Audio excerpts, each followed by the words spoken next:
Good morning, Black Power. Just want to shout out all of you incredible people real quick who are out there spreading love, spreading the spirit of resistance, about to join with your family and loved ones, engage in those conversations. Just wanted to touch on a couple things real quick because I see they're running their counter campaigns once again, similar to the don't vote. You know, a lot of black folks are still talking that we gotta vote for the lesser two evils. So we got some folks talking about, why people need to still go out here and support this Black Friday madness. It is an action to address three levels. First and foremost, a political consequence. A lot of these corporations are financing the campaigns of genocide and gentrification against us. So to boycott, divest, and sanction those corporations is just a act that any group of people do to protect their own interests, and that is stop supporting these companies that are preying on us, destroying us.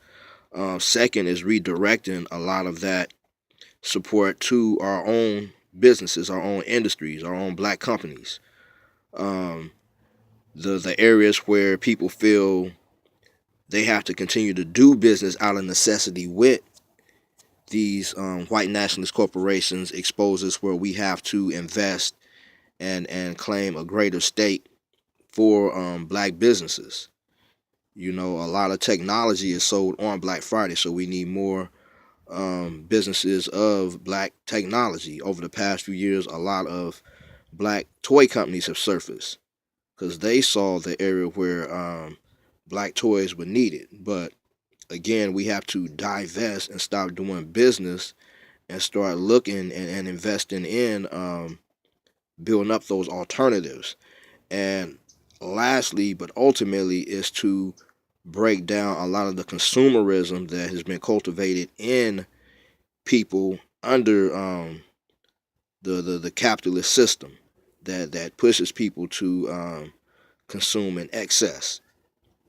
But just some of the areas to look at investing: department stores where a lot of people will be going, like I was saying, electronics and technology, grocery stores, gun stores, hardware stores, liquor banks, surplus stores, swap meets, and other areas. One sister was sharing with me how she had worked with a transportation company for, a mail carrier company for 20 plus years.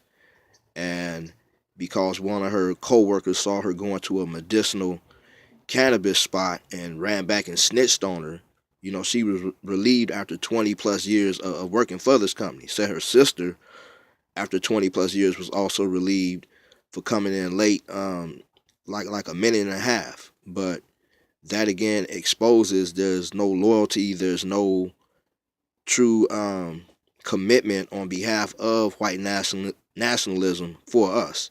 So we have to start investing in and building up our own.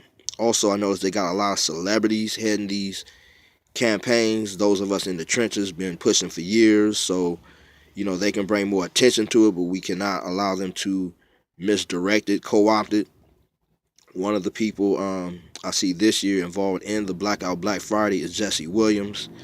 Last summer, he made the speech at an award show, got a lot of recognition for it, but I did notice he was pushing people to vote.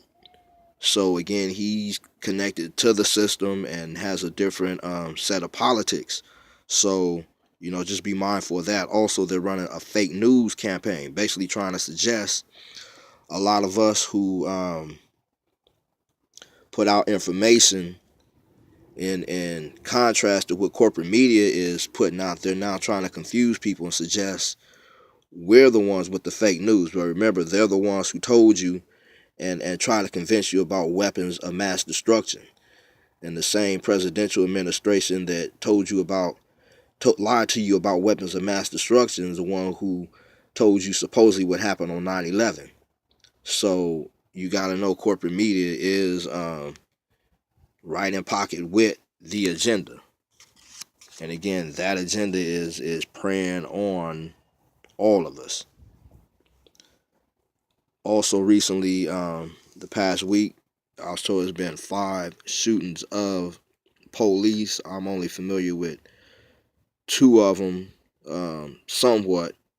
So I really don't have too much to say on that. But with the overall climate the police have created, the fear, the trauma, the terrorism they have unleashed on the people, that's just a natural response.